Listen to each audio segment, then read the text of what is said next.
ಯಾರೋ ಸೆಲೆಬ್ರಿಟಿಗಳು ಮಾಡ್ಕೊಂಡಿರೋಂಥ makeup photo ತೊಗೊಂಡು ಬಂದ್ಬಿಟ್ಟು ನಾವು ಆ ಥರ ಮೇಕಪ್ ಮಾಡಿಸ್ಕೊಳ್ಬೇಕು ಅನ್ನೋದು ಮಿಸ್ಕನ್ಸೆಪ್ಷನ್ ಆಗಿರುತ್ತೆ. ನೀರು ಕುಡಿಯೋದಕ್ಕೆ ಟೈಮ್ ಇರೋದಿಲ್ಲ, ಅಥವಾ ಆಫೀಸ್ಗೆ ಹೋಗೋರು ವಾಶ್ರೂಮ್ಗೆ ಹೋಗೋಕ್ಕೆ ಟೈಮ್ ಇಲ್ಲ ಅನ್ನೋ ಕಾರಣಕ್ಕೋಸ್ಕರ ನೀರು ಕುಡ್ದಿರಲ್ಲ, ಸ್ಕಿನ್ನೇ ಡಿಹೈಡ್ರೇಟೆಡ್ ಆದಂಗೆ ಕಾಣಿಸ್ತಾ ಇರುತ್ತೆ. ಸೊ ಈ ಬ್ರೈಡಲ್ ಕೌನ್ಸಿಲಿಂಗ್ ಅಂದರೆ ಯಾವುದು ಅಥವಾ ಏನು ಅಂತ ಅನ್ನೋದ್ರೆ ಎಷ್ಟೊಂದು ಜನಕ್ಕೆ ಗೊತ್ತಿರುತ್ತೆ. ಕೆಲವರು ಇದ್ರ ಬಗ್ಗೆ ಕ್ಯೂರಿಯಾಸಿಟಿ ಕೂಡ ತೋರಿಸ್ತಾ ಇರ್ತಾರೆ. ಯಾಕಂದರೆ ಯಾವುದೋ ಒಂದು ಪ್ರಾಡಕ್ಟ್ ನಮ್ಮ ಮನೆಗೆ ಬರ್ತದೆ ಅಂತ ಟ್ರೀಟ್ ಮಾಡೋ ಬದಲಿಗೆ ನಮ್ಮ ಮನೆಗೆ ಒಂದು ಮಹಾಲಕ್ಷ್ಮಿ ಬರ್ತಿದ್ದಾಳೆ ಅಂತ ಅವರು ಸ್ವೀಕರಿಸಿದಾಗ ಮಾತ್ರನೇ ಆ ಸಂಸಾರ ಅಥವಾ ಫ್ಯಾಮಿಲಿ ಫುಲ್ಫಿಲ್ ಆಗುವಂಥದ್ದು. ಅವರ ಲೈಫ್ ಸ್ಟೈಲ್ ತುಂಬ ಇಂಪಾರ್ಟೆಂಟ್ ಆಗಿರುತ್ತೆ. ಸೊ ಇತ್ತೀಚೆಗೆ ಮದುವೆ ಅನ್ನೋದು ಒಂದು ಬರೀ ಸೆಲೆಬ್ರೇಷನ್ಗೆ ಅಷ್ಟೇ ಸೀಮಿತ ಆಗೋಗಿದೆ. ತುಂಬ ಬ್ರೇಕಪ್ಸ್ಗಳಾಗೋಗ್ಬಿಡೋದು, ಈ ಡೈವೋರ್ಸ್ ಕೇಸ್ಗಳೆಲ್ಲ ಜಾಸ್ತಿ ಆಗೋದು ಎಮೋಷನಲ್ ಬಾಂಡಿಂಗ್ ಕಡಿಮೆ ಆದಾಗಲೇ. ಆ್ಯಟಿಟ್ಯೂಡ್ ತುಂಬ ಜಾಸ್ತಿ ಆಗಿಬಿಟ್ಟಿರುತ್ತೆ. ನಾನು ಅರ್ನ್ ಮಾಡ್ತಿದ್ದೀನಿ, ಅವನು ಅರ್ನ್ ಮಾಡ್ತಿದ್ದಾರೆ, ನಾನು ಇದು ಯಾವುದು ಮಾಡೋದೇ ಇಲ್ಲ ಅನ್ನೋದು ಒಂದು ಆ್ಯಟಿಟ್ಯೂಡ್ ನೇಚರ್ ಅಥವಾ ಅಗ್ರೆಸಿವ್ ನೇಚರ್ ಕೂಡ ಹೆಣ್ಮಕ್ಳಲ್ಲಿರುತ್ತೆ.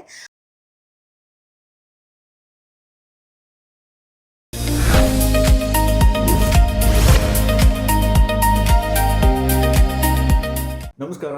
Dive deep with Badakila Pradeep ಕಾರ್ಯಕ್ರಮಗಳ ಸರಣಿಯಲ್ಲಿ ಸೌಂದರ್ಯ ಜ್ಞಾನ ವಿತ್ ದೀಪಾ ನಾಗೇಶ್ ಸರಣಿಯ ಇಂದಿನ ಸಂಚಿಕೆಗೆ ನಿಮಗೆಲ್ಲರಿಗೂ ಕೂಡ ಸ್ವಾಗತ. ಇವತ್ತಿನ ಸಂಚಿಕೆ ಒಂದು ರೀತಿಯಲ್ಲಿ ಡಿಫ್ರೆಂಟು, ಸ್ಪೆಷಲ್ಲು. ಯಾಕಂತಂದರೆ ಇವತ್ತು ದೀಪಾ ನಾಗೇಶ್ ಅವರು ನಮಗೆ ಒಂದು ಮುಖ್ಯವಾದ, ತುಂಬ ಸ್ಪೆಷಲ್ ಅನಿಸುವಂಥ ಹಾಗೂ ಹೊಸದಾದ ಒಂದು ವಿಚಾರದ ಬಗ್ಗೆ ತಿಳಿಸ್ಕೊಡೋದಕ್ಕಿದ್ದಾರೆ.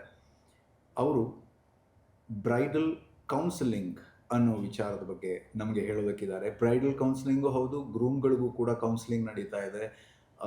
ಕೌನ್ಸಿಲಿಂಗ್ ಅನ್ನೋದು ಒಬ್ಬ ಸೌಂದರ್ಯ ತಜ್ಞೆ ಅದ್ರ ಬಗ್ಗೆ ಏನು ಮಾತಾಡ್ತಾರೆ, ಇದೇನಿದು ಬ್ರೈಡಲ್ ಕೌನ್ಸಿಲಿಂಗ್, ಇದನ್ನೆಲ್ಲ ಅವರೀಗ ನಮ್ಗೆ ಹೇಳ್ತಾರೆ. ಬನ್ನಿ. Thank you so much Pradeep. It's a great honour for me to be the part of your programme. So ಇವತ್ತು ನೀವು ಹೇಳ್ದಂಗೆ ಬ್ರೈಡಲ್ ಕೌನ್ಸಿಲಿಂಗ್ ಅನ್ನೋದು ಇತ್ತೀಚೆಗೆ ತುಂಬಾ ಟ್ರೆಂಡಿಂಗಲ್ಲಿದೆ ಅಂತ ಹೇಳ್ಬೋದು. ಅಂದರೆ ತುಂಬ ಸದ್ದು ಮಾಡ್ತಾ ಇರೋವಂಥ ಒಂದು ವಿಚಾರ.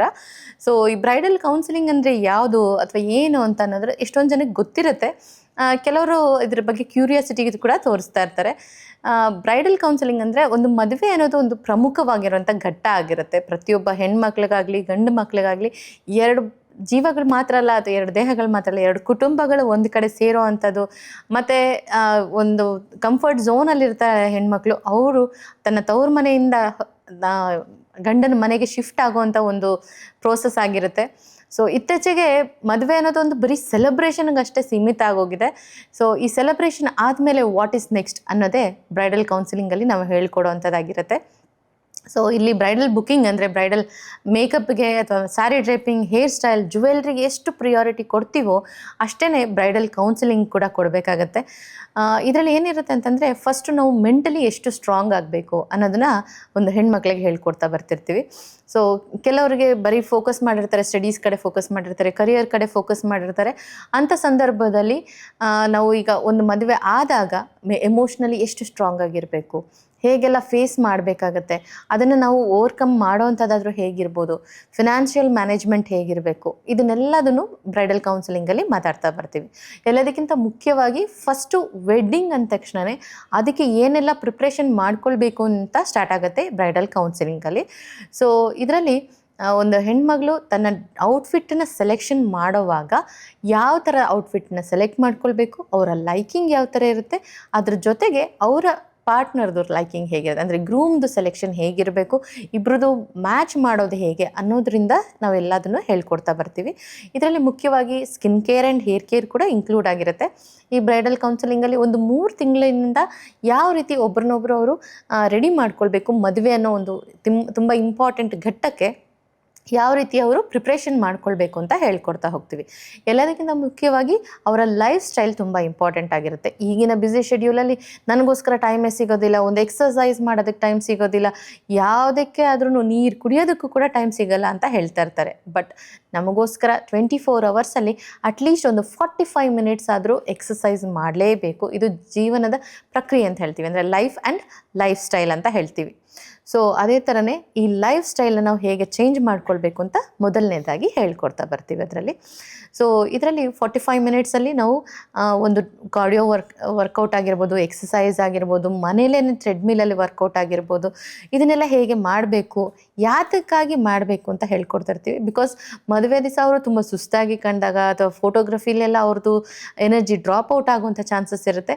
ಇದನ್ನೆಲ್ಲ ಓವರ್ಕಮ್ ಮಾಡಬೇಕಂದ್ರೆ ಒಂದು 3 ತಿಂಗಳ ಹಿಂದೆಯಿಂದನೇ ಅವರ ಲೈಫ್ ಆ್ಯಂಡ್ ಲೈಫ್ ಸ್ಟೈಲ್ ಎರಡೂ ಚೇಂಜ್ ಮಾಡ್ಕೊಳ್ತಾ ಬರಬೇಕು. ಸೊ ಓವರಾಲ್ ಬ್ರೈಡಲ್ ಕೌನ್ಸಿಲಿಂಗಲ್ಲಿ ನಾವು ಪರ್ಸನ್ ಆ್ಯಂಡ್ ಪರ್ಸನಾಲಿಟಿ ಚೇಂಜಸ್ ಅಂತ ಹೇಳ್ತೀವಿ, ಅದನ್ನು ನಾವು ಮಾಡ್ತಾ ಬರ್ತೀವಿ. ಸೊ ಬೆಳಿಗ್ಗೆ ಎದ್ದ ತಕ್ಷಣವೇ ವಾಕಿಂಗ್ ಹೋಗೋದರಿಂದ ಹಿಡಿದು ಅವರು ಎಷ್ಟು ಪ್ರಮಾಣದಲ್ಲಿ ನೀರು ಕುಡಿಬೇಕು, ಆಹಾರ ಪದ್ಧತಿ ಹೇಗಿರಬೇಕು ಅನ್ನೋದನ್ನು ಕೂಡ ಹೇಳ್ತಾ ಬರ್ತೀವಿ. ನೀರು ಕುಡಿಯೋದಕ್ಕೆ ಟೈಮ್ ಇರೋದಿಲ್ಲ ಅಥವಾ ಆಫೀಸ್ಗೆ ಹೋಗೋರು ವಾಶ್ರೂಮ್ಗೆ ಹೋಗೋಕ್ಕೆ ಟೈಮ್ ಇಲ್ಲ ಅನ್ನೋ ಕಾರಣಕ್ಕೋಸ್ಕರ ನೀರು ಕುಡ್ದಿರಲ್ಲ. ಅಂಥ ಟೈಮಲ್ಲಿ ಇವಾಗ ಸಿಗೋ ಹೆಚ್ಚಿನ ಬ್ರೈಡ್ ಆ್ಯಂಡ್ ಗ್ರೂಮ್ಗಳಲ್ಲಿ ಸ್ಕಿನ್ನೇ ಡಿಹೈಡ್ರೇಟೆಡ್ ಆದಂಗೆ ಕಾಣಿಸ್ತಾ ಇರುತ್ತೆ. ಈ ಡಿಹೈಡ್ರೇಷನ್ ಹೋಗಿಸ್ಕೊಳ್ಬೇಕಂದ್ರೆ ಬರೀ ನೀರು ಕುಡಿದ್ರೆ ಮಾತ್ರ ಸಾಕಾಗೋದಿಲ್ಲ, ಎಳ್ನೀರನ್ನು ಕುಡಿಬೇಕು, ಮೂಸಂಬಿ ಅಥವಾ ಆರೆಂಜ್ ಜ್ಯೂಸ್ಗಳನ್ನ ಕುಡಿಯೋದ್ರಿಂದ ಕೂಡ ಅವ್ರಿಗೆ ಡಿಹೈಡ್ರೇಷನ್ ಕಡಿಮೆ ಆಗ್ತಾ ಬರುತ್ತೆ. ಹೆಲ್ತ್ ಡ್ರಿಂಕ್ಗಳನ್ನ ಹೇಗೆ ಮನೆಯಲ್ಲೇ ಮಾಡಿಕೊಂಡು ಅವ್ರು ಕುಡಿಯೋದ್ರಿಂದ ಆ ಒಂದು 3 ತಿಂಗಳಲ್ಲಿ ಅವ್ರ ಸ್ಕಿನ್, ಹೇರ್ ಜೊತೆಗೆ ಹೆಲ್ತನ್ನು ಕೂಡ ಇಂಪ್ರೂವ್ ಮಾಡ್ಕೊಳ್ಬೋದು ಅನ್ನೋ ಕಂಪ್ಲೀಟ್ ನಾಲೆಜನ್ನು ನಾವು ಅವ್ರ ಜೊತೆ ಶೇರ್ ಮಾಡ್ತಾ ಬರ್ತಿರ್ತೀವಿ. ನೆಕ್ಸ್ಟ್ ಬಂದು ಒಂದು ಎಮೋಷ್ನಲ್ ಬಾಂಡಿಂಗ್ ಅಂತ ಹೇಳ್ತೀವಿ. ಮದುವೆ ಅನ್ನೋದು ಬರೀ ಒಂದು ಫಿಸಿಕಲ್ ಬಾಂಡಿಂಗ್ ಅಥವಾ ಒಂದು ಫಿನಾನ್ಷಿಯಲಿ ನಾವಿಬ್ಬರು ಶೇರ್ ಮಾಡ್ಕೊಳ್ತೀವಿ ಅನ್ನೋದು ಮಾತ್ರನೇ ಇಲ್ಲ, ಇಟ್ಸ್ ಅ ಎಮೋಷ್ನಲ್ ಬಾಂಡಿಂಗ್. ಇತ್ತೀಚೆಗೆ ಎಲ್ಲರಿಗೂ ಎಮೋಷ್ನಲ್ ಬಾಂಡಿಂಗ್ ಅನ್ನೋದೇ ಕಡಿಮೆ ಆಗ್ತಾ ಬಂದಿರುತ್ತೆ. ಹಾಗಾಗಿ ತುಂಬ ಬ್ರೇಕಪ್ಸ್ಗಳಾಗೋಗ್ಬಿಡೋದು, ಈ ಡೈವೋರ್ಸ್ ಕೇಸ್ಗಳೆಲ್ಲ ಜಾಸ್ತಿ ಆಗೋದು ಎಮೋಷ್ನಲ್ ಬಾಂಡಿಂಗ್ ಕಡಿಮೆ ಆದಾಗಲೇ. ಅದನ್ನು ಹೇಗೆ ಇಂಪ್ರೂವ್ ಮಾಡ್ಕೊಳ್ಬೇಕು ಅನ್ನೋದನ್ನು ಈ ಬ್ರೈಡಲ್ ಕೌನ್ಸಿಲಿಂಗಲ್ಲಿ ಹೇಳ್ಕೊಡ್ತಾ ಬರ್ತೀವಿ. ಇದು ಇಬ್ಬರಿಗೂ ಇಂಪಾರ್ಟೆಂಟ್ ಆಗಿರುತ್ತೆ, bride as well as groom ಅಂತ ಹೇಳ್ತೀವಿ. ಸೊ ಇದರಲ್ಲಿ ಹೇಗೆ ಎಮೋಷ್ನಲಿ ಅಟ್ಯಾಚ್ ಆಗಿರ್ತೀವಿ, ಬರೀ ನಾನು ಅವಳಿಗೆ ಡ್ರೆಸ್ ಕೊಡಿಸ್ಬಿಟ್ಟೆ, ನಾನು ಅವಳಿಗೊಂದು ಒಳ್ಳೆ ಗಿಫ್ಟ್ ಕೊಡಿಸ್ಬಿಟ್ರೆ ಅಂದ ತಕ್ಷಣವೇ ಅದು ಒಂದು ಬಾಂಡಿಂಗ್ ಹೆಚ್ಚಾಗಿ ಕ್ರಿಯೇಟ್ ಆಗೋದಿಲ್ಲ. ಸೊ ಅವ್ರು ಏನು ಇಷ್ಟಪಡ್ತಾರೆ, ಒಂದು ಸಣ್ಣದ ಅಪ್ರಿಸಿಯೇಷನಿಂದ ಹಿಡಿದು ಸಣ್ಣ ಸಣ್ಣ ಹೆಲ್ಪಿಂಗ್ ನೇಚರಿಂದ ಹಿಡಿದು ಹೇಗೆಲ್ಲ ನಾವು ಎಮೋಷ್ನಲಿ ಕನೆಕ್ಟ್ ಆಗ್ಬೋದು ಅಂತ ಪರಸ್ಪರ ಅರ್ಥ ಮಾಡ್ಕೊಂಡಾಗ ಅಷ್ಟೇ ಎಮೋಷ್ನಲ್ ಬಾಂಡಿಂಗ್ ಹೆಚ್ಚಾಗುವಂಥದ್ದು. ಸೊ ಈ ಎಮೋಷ್ನಲ್ ಬಾಂಡಿಂಗ್ನ ಹೇಗೆಲ್ಲ ಕ್ರಿಯೇಟ್ ಮಾಡ್ಕೊಳ್ಬೇಕು ಪ್ರೀ ವೆಡ್ಡಿಂಗ್ ಅಂತ ಅನ್ನೋದನ್ನು ನಾವು ಈ ಕೌನ್ಸಿಲಿಂಗಲ್ಲಿ ಹೇಳ್ಕೊಡ್ತಾ ಬರ್ತಿರ್ತೀವಿ. ಮತ್ತು ಎತ್ರ ನಾರಿಯಂತೂ ಪೂಜ್ಯಂತೆ ತತ್ರ ರಮಂತ ದೇವತಾ ಅಂತ ಹೇಳ್ತಾರೆ. ಹಾಗಾಗಿ ಒಂದು ಹೆಣ್ಣನ್ನು ಕಾರ್ಯೇಶು ದಾಸಿ ಚರಣೇಶು ಮಂತ್ರಿ, ಆಮೇಲೆ ಈ ಪೂಜೇಶು ಮಾತಾ ಅಂತ ಹೇಳ್ತಾರೆ. ಇದನ್ನೆಲ್ಲ ಕೆಲವೊಂದಷ್ಟಕ್ಕೆ ಮಾತ್ರ ಸೀಮಿತ ಮಾಡಿಬಿಟ್ಟು ತುಂಬ ಜನದ ಮನೆಗಳಲ್ಲಿ ಏನಾಗುತ್ತೆ ಅಂದರೆ, ಸೊಸೆ ಬರ್ತಾ ಇದ್ದಾಳೆ ಅಂದ ತಕ್ಷಣ ಅವಳನ್ನ ಒಂದು ಮಗಳಾಗಿ ಅಥವಾ ನಮ್ಮ ಫ್ಯಾಮಿಲಿಯಲ್ಲಿ ಒಂದು ಫ್ಯಾಮಿಲಿ ಮೆಂಬರ್ ಆಗಿ ಸ್ವೀಕರಿಸೋದಕ್ಕಿಂತ ಹೆಚ್ಚಾಗಿ ಒಂದು ಕೆಲಸದವಳು ಬರ್ತಾ ಇದ್ದಾಳೆ ಅನ್ನೋ ಥರನೇ ಟ್ರೀಟ್ ಮಾಡೋದು ಜಾಸ್ತಿ ಆಗಿಬಿಟ್ಟಿರುತ್ತೆ. ಸೊ ಪ್ರತಿಯೊಬ್ಬರಿಗೂ ಅವ್ರದ್ದಾದಂಥ ಸೆಲ್ಫ್ ರೆಸ್ಪೆಕ್ಟ್ ತುಂಬಾ ಜಾಸ್ತಿ ಇರುತ್ತೆ. ಮದುವೆ ಅಂದ ತಕ್ಷಣ ನಾವು ಅದನ್ನು ತೆಗೆದು ಪಕ್ಕಕ್ಕಿಟ್ಟು ನಾವು ಹೋಗಬೇಕು ಅನ್ನೋ ಯಾವ ರೂಲ್ಸು ಇರೋದಿಲ್ಲ. ಹಾಗಾಗಿ ಇದನ್ನು ಮುಂಚೆ ಹಿರಿಯರು ಹೇಳ್ಕೊಡ್ತಾ ಇದ್ರು, ಅಜ್ಜಿ ತಾತ ಅಥವಾ ತುಂಬು ಕುಟುಂಬ ಅಂತ ಏನು ಹೇಳ್ತಿತ್ತು ನಮ್ಮ ಸನಾತನ ಧರ್ಮದಲ್ಲಿ. ಆಗ ಅಜ್ಜಿ ತಾತಂದಿರೆಲ್ಲ ಹೇಳ್ಕೊಡ್ತಿದ್ರು ಹೆಣ್ಮಕ್ಳಿಗೆ. ಈಗ ಆ ಪ್ರಕ್ರಿಯೆಗಳೇ ನಿಂತು ಹೋಗ್ಬಿಟ್ಟಿದೆ. ತುಂಬ ಬರೀ ಕರಿಯರ್ ಕಡೆ ಫೋಕಸ್ ಇದ್ರಂತ ಮಾಡಿದಾಗ ನಾವು ಯಾವ ರೀತಿ ನಾವು ಹೋಗಿರೋಂಥ ಮನೇಲಿ ಇರಬೇಕು ಅನ್ನೋದು ಅವ್ರಿಗೆ ಗೊತ್ತಾಗಲ್ಲ, ಕನ್ಫ್ಯೂಷನ್ ಸ್ಟೇಟಸಲ್ಲಿ ಇರ್ತಾರೆ. ಸೊ ಬರೀ ಒಂದು ಬ್ರ್ಯಾಂಡ್ ಕೆಲಸದವರು ಆಗಿ ಉಳ್ಕೊಳ್ಳೋದ್ರ ಬದಲಿಗೆ ನಮ್ಮ ಸೆಲ್ಫ್ ರೆಸ್ಪೆಕ್ಟ್ನ ರಿಟೈನ್ ಮಾಡಿಕೊಂಡು ಹೋದಾಗಿಂದ ಡಿಗ್ನಿಫೈ ಆಗಿ ಯಾವ ರೀತಿ ಇರಬೇಕು ಅನ್ನೋದನ್ನು ಕೂಡ ಹೇಳ್ಕೊಡ್ತೀವಿ. ಇದು ಬ್ರೈಡಿಗೆ ಮಾತ್ರನೆಲ್ಲ ಅಂದರೆ ಗಂಡನ ಮನೆಗೆ ಹೋಗುವಾಗ ಅಲ್ಲಿರೋವಂಥ ಫ್ಯಾಮಿಲಿ ಮೆಂಬರ್ಸ್ಗಳಿಗೆ ಕೂಡ ಈ ಕೌನ್ಸಿಲಿಂಗ್ ವೆರಿ ಇಂಪಾರ್ಟೆಂಟ್ ಆಗಿರುತ್ತೆ. ಯಾಕಂದರೆ ಯಾವುದೋ ಒಂದು ಪ್ರಾಡಕ್ಟ್ ನಮ್ಮ ಮನೆಗೆ ಬರ್ತದೆ ಅಂತ ಟ್ರೀಟ್ ಮಾಡೋ ಬದಲಿಗೆ ನಮ್ಮ ಮನೆಗೆ ಒಂದು ಮಹಾಲಕ್ಷ್ಮಿ ಬರ್ತಿದ್ದಾಳೆ ಅಂತ ಅವರು ಸ್ವೀಕರಿಸಿದಾಗ ಮಾತ್ರನೇ ಆ ಸಂಸಾರ ಅಥವಾ ಫ್ಯಾಮಿಲಿ ಫುಲ್ಫಿಲ್ ಆಗುವಂಥದ್ದು. ಸೊ ಇಲ್ಲಿ ನಾವು ಹೇಗೆ ಅಂತಂದರೆ ಹೆಣ್ಮಕ್ಳಿಗೆ ಸೆಲ್ಫ್ ರೆಸ್ಪೆಕ್ಟ್ ಇಂಪಾರ್ಟೆಂಟು, ಒಂದು ಕೆಲಸದವ್ರನ್ನ ಟ್ರೀಟ್ ಮಾಡ್ದಂಗೆ ಮಾಡೋದು ತಪ್ಪು. ಹಾಗೆಯೇ ಇವರಲ್ಲಿ ಹೋದ ತಕ್ಷಣವೇ ಇತ್ತೀಚೆಗೆ ಆ್ಯಟಿಟ್ಯೂಡ್ ತುಂಬ ಜಾಸ್ತಿ ಆಗಿಬಿಟ್ಟಿರುತ್ತೆ. ನಾನು ಅರ್ನ್ ಮಾಡ್ತಿದ್ದೀನಿ, ಅವನು ಅರ್ನ್ ಮಾಡ್ತಿದ್ದಾರೆ, ನಾನು ಇದು ಯಾವುದು ಮಾಡೋದೇ ಇಲ್ಲ ಅನ್ನೋದು ಒಂದು ಆ್ಯಟಿಟ್ಯೂಡ್ ನೇಚರ್ ಅಥವಾ ಅಗ್ರೆಸಿವ್ ನೇಚರ್ ಕೂಡ ಹೆಣ್ಮಕ್ಳಲ್ಲಿರುತ್ತೆ. ಅದನ್ನು ಕಂಟ್ರೋಲ್ ಮಾಡ್ಕೊಳ್ಳೋದು ಹೇಗೆ, ಪ್ರಾಣಾಯಾಮ ಮೆಡಿಟೇಷನ್ ಮಾಡೋದ್ರ ಮೂಲಕ ಅದನ್ನು ಹೇಗೆ ನಾವು ಕಂಟ್ರೋಲ್ ಮಾಡಿಕೊಂಡು ಹೋಗಿರೋ ಮನೇಲಿ ಒಂದು ಪಾಸಿಟಿವ್ ಅಟ್ಮಾಸ್ಫಿಯರಲ್ಲಿ ಹೇಗೆಲ್ಲ ನಾವು ಡೆವಲಪ್ ಆಗ್ಬೋದು ಅನ್ನೋ ಕಂಪ್ಲೀಟ್ ನಾಲೆಜ್ನ ನಾವು ಬ್ರೈಡಲ್ ಕೌನ್ಸಿಲಿಂಗಲ್ಲಿ ಕೊಡ್ತಾ ಇರ್ತೀವಿ. ಎಲ್ಲದಕ್ಕಿಂತ ಹೆಚ್ಚಾಗಿ ಬ್ರೈಡಲ್ ಡೇಟ್ ಅನ್ನೋದೇ ಒಂದು ಬಿಗ್ ಡೇಟ್ ಆಗಿರುತ್ತೆ. ಮದುವೆ ಅನ್ನೋದೇ ಒಂದು ಸಂಭ್ರಮದ ದಿನ ಆಗಿರುತ್ತೆ. ಸೊ ಆ ದಿನಕ್ಕೆ ನಾವು ಹೇಗೆಲ್ಲ ಪ್ರಿಪ್ರೇಷನ್ ಮಾಡ್ಕೊಳ್ಬೇಕು ಅನ್ನೋದು ತುಂಬ ಇಂಪಾರ್ಟೆಂಟ್.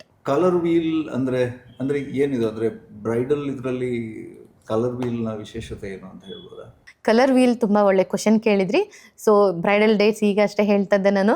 ಸೊ ನೀವು ಕೇಳಿರೋಂಥ ಕಲರ್ ವೀಲ್ ಕಾನ್ಸೆಪ್ಟ್ನ ಕೂಡ ನಾವು ಬ್ರೈಡಲ್ ಕೌನ್ಸಿಲಿಂಗಲ್ಲಿ ಅವರಿಗೆ ಹೇಳ್ಕೊಡ್ತಾ ಬರ್ತೀವಿ. ಕಲರ್ ವೀಲ್ ಅನ್ನೋದು ಪ್ರತಿಯೊಂದು ವಿಷಯದಲ್ಲೂ ಮ್ಯಾಟರ್ ಆಗಿರುತ್ತೆ. ಒಂದು ಬ್ರೈಡ್ ಅಂತ ಹೇಳಿದ ತಕ್ಷಣ ಅಥವಾ ನಮ್ಮ ಲೈಫ್ ಸ್ಟೈಲಲ್ಲೇ ಅದನ್ನು ಅಡಾಪ್ಟ್ ಮಾಡ್ಕೊಳ್ಬೋದು.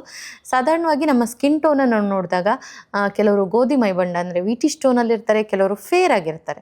So warm skin tone and cool skin tone ಅಂತ ನಾವು ಕನ್ಸಿಡರ್ ಮಾಡ್ತೀವಿ, ಈವನ್ ಬ್ರೈಡ್ ಆ್ಯಂಡ್ ಗ್ರೂಮಲ್ಲಿ ಕೂಡ. ಸೊ ಯಾರೆಲ್ಲ ವಾರ್ಮ್ ಸ್ಕಿನ್ ಟೋನ್ ಅಂದರೆ ಗೋಧಿ ಮೈಬಣ್ಣದಲ್ಲಿರ್ತೀವಿ ಅವರಿಗೆ ಯಾವ ರೀತಿ ಕಲರ್ಸ್ಗಳು ತುಂಬ ಚೆನ್ನಾಗಿ ಔಟ್ಫಿಟ್ಸು ಮ್ಯಾಚ್ ಆಗುತ್ತೆ ಅಂತ ನಾವು ಅದರಲ್ಲಿ ಹೇಳ್ಕೊಡ್ತಾ ಬರ್ತೀವಿ. ಫಾರ್ ಎಕ್ಸಾಂಪಲ್, ತುಂಬ ವಾರ್ಮ್ ಸ್ಕಿನ್ ಟೋನ್ ಇರೋವಂಥವ್ರಿಗೆ ಯೆಲ್ಲೋ, ಆರೆಂಜ್ ಆ್ಯಂಡ್ ರೆಡ್ ಕಲರ್ಗಳು ತುಂಬ ಚೆನ್ನಾಗಿ ಔಟ್ಫಿಟ್ಸ್ಗಳು ಸೂಟ್ ಆಗುತ್ತೆ. ಇನ್ನು ಕೂಲ್ ಸ್ಕಿನ್ ಟೋನ್ ಅಂತ ಹೇಳ್ತೀವಿ, ಯಾರ್ದು ತುಂಬ ಫೇರ್ ಅಥವಾ ತುಂಬ ಕೂಲ್ ಸ್ಕಿನ್ ಟೋನ್ ಇರುತ್ತೋ ಅವರು blue, sky blue, peacock blue ಅಥವಾ ಗ್ರೀನ್ ಶೇಡಲ್ಲಿ ಔಟ್ಫಿಟ್ಸ್ಗಳನ್ನ ಹಾಕೊಂಡಾಗ ನೋಡಲಿಕ್ಕೆ ತುಂಬ ಚೆನ್ನಾಗಿ ಕಾಣಿಸ್ತಾ ಇರುತ್ತೆ. ಹಾಗಾಗಿ ಬ್ರೈಡ್ಗೆ ಯಾವ್ದು ಸೂಟ್ ಆಗುತ್ತೆ ಆ್ಯಂಡ್ ಗ್ರೂಮ್ಗೆ ಯಾವ್ದು ಸೂಟ್ ಆಗುತ್ತೆ ಎರಡನ್ನೂ ಯಾವ ರೀತಿ ಅವರು ಕೋಆರ್ಡಿನೇಟ್ ಮಾಡ್ಕೊಳ್ಬೋದು ಅನ್ನೋ ಔಟ್ಫಿಟ್ಸಿಂದ ಹಿಡಿದು ಅದಕ್ಕೆ ಮ್ಯಾಚ್ ಆಗುವಂಥ ಜ್ಯುವೆಲ್ರಿ ಬಗ್ಗೆ ಕೂಡ ನಾವು ಡಿಸ್ಕಸ್ ಮಾಡ್ತಾ ಬರ್ತಿರ್ತೀವಿ. ಇನ್ನು ಈ ಕಲರ್ ವೀಲಲ್ಲಿ ಹೇಗೆ ಅಂತಂದರೆ, ಒಂದು ಕಲರ್ ವೀಲ್ ಕಾನ್ಸೆಪ್ಟಲ್ಲಿ ಅವ್ರಿಗೆ ಹೇಳ್ಕೊಡ್ತಾ ಅವ್ರಿಗೆ ಡೆಮಾನ್ಸ್ಟ್ರೇಷನ್ ಕೂಡ ಮಾಡ್ತೀವಿ. ಯಾವುದೆಲ್ಲ ಔಟ್ಫಿಟ್ಸು ಯಾವ ರೀತಿ ಕಾಣಿಸುತ್ತೆ, ಡೇ ಟೈಮಲ್ಲಿ ಮಾಡೋವಂಥ ಫಂಕ್ಷನ್ಸ್ಗಳಲ್ಲಿ ಯಾವ ಕಲರ್ ಹಾಕ್ಕೊಂಡ್ರೆ ಚೆನ್ನಾಗಿ ಕಾಣಿಸುತ್ತೆ, ನೈಟಲ್ಲಿ ಮಾಡೋವಂಥ ರಿಚುವಲ್ಸ್ಗಳಿಗೆ ಯಾವ ಥರ. ಫಾರ್ ಎಕ್ಸಾಂಪಲ್, ಧಾರೆಯಲ್ಲಿ ಆದಷ್ಟು ವಾರ್ಮ್ ಸ್ಕಿನ್ ಟೋನ್ ಅಂತ ಹೇಳ್ತೀವಿ, ಅಂದರೆ ವಾರ್ಮ್ ಕಲರ್ಸ್ಗಳನ್ನ ಯೂಸ್ ಮಾಡ್ತಿರ್ತೀವಿ.